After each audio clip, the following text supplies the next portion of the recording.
इतने नीचे स्तर पर नीतीश बाबू आप गिरेंगे, ये हम लोगों ने कभी सोचा भी नहीं था। अब तो ऑडिटोरियम हॉल में किसी भी राजनीतिक दल का कोई कार्यक्रम नहीं होने दूंगा। ये भाजपा ने तय किया है। भारतीय जनता पार्टी का प्रदेश कार्य समिति पटना में ठीक ढंग से नहीं हो पाए, ये प्रयास सरकार के लोगों ने किया। नमस्कार, आप लाइव स्ट्रीम्स देख रहे हैं। मैं हूं आपके साथ रोहित वर्मा। बीजेपी की कार्य समिति की बैठक पटना के ऊर्जा ऑडिटोरियम में होनी थी, मगर अचानक जब कल कार्य समिति की बैठक है तो उसे 24 घंटे पहले उसे कैंसिल कर दिया गया। सम्राट चौधरी ने जमकर निशाना नीतीश सरकार पर साधा है। सम्राट चौधरी ने खुलकर चुनौती दे दी है नीतीश सरकार को और साफ साफ कह दिया है कि कोई भी राजनीतिक दल की बैठक या कोई भी कार्यक्रम पटना के ऊर्जा ऑडिटोरियम में अगर होगा तो बीजेपी खुलकर उसका विरोध करेगी। हम वहां पहुंच जाएंगे और उसका विरोध करेंगे। देखिए, नीतीश सरकार पर जमकर निशाना साधते हुए बीजेपी के प्रदेश अध्यक्ष सम्राट चौधरी क्या कुछ कह रहे हैं, सबसे पहले आप वो सुने। उनके साथ सूचना देना पड़ रहा है कि भारतीय जनता पार्टी का प्रदेश कार्य समिति की बैठक हम लोगों की होनी थी कल 20 तारीख को, और बिहार सरकार के द्वारा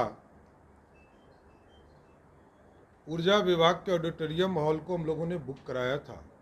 पैसा दे के बुक कराया था, फ्री में नहीं लिया था। लेकिन नीतीश कुमार की सरकार भारतीय जनता पार्टी से इतनी डरी हुई है कि अब भाजपा को कार्यक्रम भी नहीं करने देने चाहती है, और भाजपा के किसी भी संगठन की बैठक को नहीं होने देने के लिए इतने नीचे स्तर पर नीतीश बाबू आप गिरेंगे, ये हम लोगों ने कभी सोचा भी नहीं था। ये अत्यंत ही दुर्भाग्यपूर्ण है कि भारतीय जनता पार्टी के प्रदेश कार्य समिति की बैठक को इस तरह डिस्टर्ब करने का प्रयास किया गया, जो अपने आप में लोकतंत्र की हत्या है। हम दूसरे जगह कार्यक्रम करेंगे, लेकिन नीतीश बाबू से ये उम्मीद नहीं थी कि इस तरह के गलत स्टेप भी सरकार के द्वारा लिए जाएंगे। सर, क्या कारण दिया गया है कैंसिल करने का? कुछ रीजन दिया गया? देखिए, साफ तौर पर जब हम लोगों ने बुक कराया, वहाँ हमारा समय फिक्स हो गया। यदि किसी भी कारण से उनको रद्द करना था तो उसी दिन अलाउट नहीं करते, हम दूसरे विकल्प पे जाते। लेकिन ठीक जब 24 घंटे के अंतराल के अंदर में आ गया कार्यक्रम, क्योंकि दूसरे जगह चाहे वो बापू सभागार हो या श्री कृष्ण मेमोरियल हॉल हो, सभी जगह 24 घंटे के पहले बुकिंग बंद हो जाते हैं। तो ये जानबूझकर बिहार सरकार के द्वारा इस तरह की स्थिति उत्पन्न की गई कि भारतीय जनता पार्टी का प्रदेश कार्य समिति पटना में ठीक ढंग से नहीं हो पाए, ये प्रयास सरकार के लोगों ने किया। अब ये बैठक कहाँ पे होगी? कारण तो बताया गया होगा ना सर, किस कारण से आपको रद्द किया गया? अब ये तो वो स्वयं बताएं, हमको तो सिर्फ ये बताया गया कि रद्द कर दिया गया। तो आप लोग तो पूछ सकते हैं ना कारण क्या है? अब तो पूछूंगा ही, इसके लिए तो जवाब ही मांगूंगा। अब तो ऑडिटोरियम हॉल में किसी भी राजनीतिक दल का कोई कार्यक्रम नहीं होने दूंगा। ये भाजपा ने तय किया है, किसी भी पार्टी का कार्यक्रम होगा, इसका विरोध करने भारतीय जनता पार्टी जाएगी।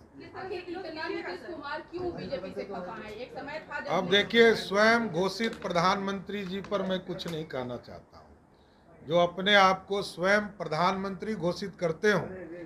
मेमोरी लॉस सीएम, जिसको मैं बार बार ये कहते रहा हूँ कि वो मेमोरी लॉस सीएम है, वो अब तो स्वयं घोषित कर चुके हैं कि मैं प्रधानमंत्री हूँ देश का। अब इससे ज़्यादा क्या बोलना? ऐसे मुख्यमंत्री से बात भी करना बेकार है। एकदम लोकतांत्रिक व्यवस्था में पूरी तरह कोई भी राजनीतिक दल का कार्यक्रम वहाँ होगा, अब वहाँ भारतीय जनता पार्टी के लोग वहाँ जाकर विरोध करेंगे।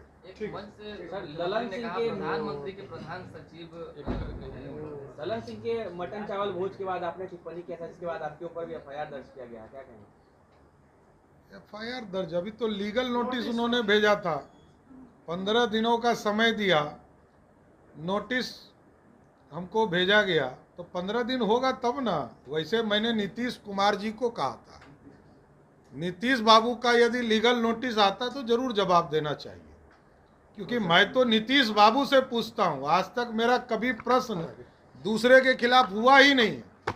मैं तो नीतीश बाबू से मैंने कहा था कि आपकी पार्टी जो है इस तरह का हरकत कर रहा है।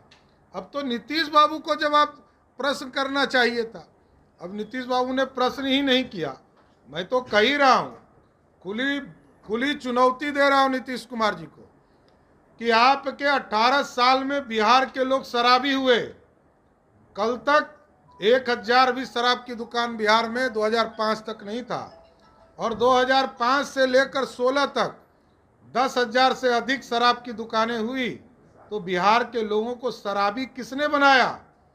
और आज तो घर घर शराब बिक रहा है, होम डिलीवरी है।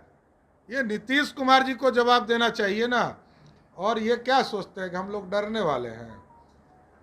अरे हम तो आंदोलन से ही आए हैं। इसी नीतीश कुमार जी को मुख्यमंत्री बनाने के चक्कर में लालू प्रसाद जी ने कई आपराधिक मामले मेरे खिलाफ कराए। उससे कोई फर्क नहीं पड़ता है। मैं जानता हूँ ये नीतीश बाबू का षड्यंत्र मैं जानता हूँ। यही फंसाते हैं बिहार में, यही फंसाते हैं। नीतीश कुमार जी ही सबसे बड़े फंसाने वाले तंत्र के मालिक बैठे हैं। तेजस्वी यादव ने कहा है कर्नाटक हारने के बाद भाजपा। तो आपने सुना साफ तौर से बीजेपी के प्रदेश अध्यक्ष सम्राट चौधरी को, जिन्होंने साफ साफ निशाना साधा है सीएम नीतीश कुमार पर। और साथ ही साथ कहीं ना कहीं जिस तरीके से 24 घंटे पहले जब एक बड़ी बैठक बीजेपी की हो रही होती है, उससे पहले ही उसे कैंसिल कर दिया जाता है। सम्राट चौधरी ने तमाम चीज़ों को बताया है कि हमने पैसा भी दिया था, कोई फ्री में हमने बुक नहीं करवाया था, मगर सरकार डरी हुई है। सरकार कहीं ना कहीं खौफ खाए हुए है। जिस तरीके से बीजेपी की बैठक है तो उसको लेकर सरकार ने उसे कैंसिल कर दिया है। नीतीश सरकार पर जमकर निशाना साधा है बीजेपी के प्रदेश अध्यक्ष सम्राट चौधरी ने। अब देखना है कि जिस तरीके से सम्राट चौधरी ने नीतीश कुमार पर और नीतीश कुमार की सरकार पर निशाना साधा है, तो जेडीयू के नेताओं की तरफ से और सिर्फ नीतीश की तरफ से क्या कुछ प्रतिक्रिया सामने आती है। बहरहाल इस खबर में बस इतना ही। अगर आपने अब तक लाइव सीरीज को सब्सक्राइब नहीं किया है, जल्द से जल्द लाइव सीरीज को सब्सक्राइब कर ले। साथ ही साथ हमारे फेसबुक पेज को फॉलो करना, वीडियो को लाइक शेयर करना बिल्कुल भी ना भूलें। धन्यवाद। इतने नीचे स्तर पर नीतीश बाबू आप गिरेंगे, ये हम लोगों ने कभी सोचा भी नहीं था। अब तो ऑडिटोरियम हॉल में किसी भी राजनीतिक दल का कोई कार्यक्रम नहीं होने दूंगा। ये भाजपा ने तय किया है। भारतीय जनता पार्टी का प्रदेश कार्य समिति पटना में ठीक ढंग से नहीं हो पाए, ये प्रयास सरकार के लोगों ने किया।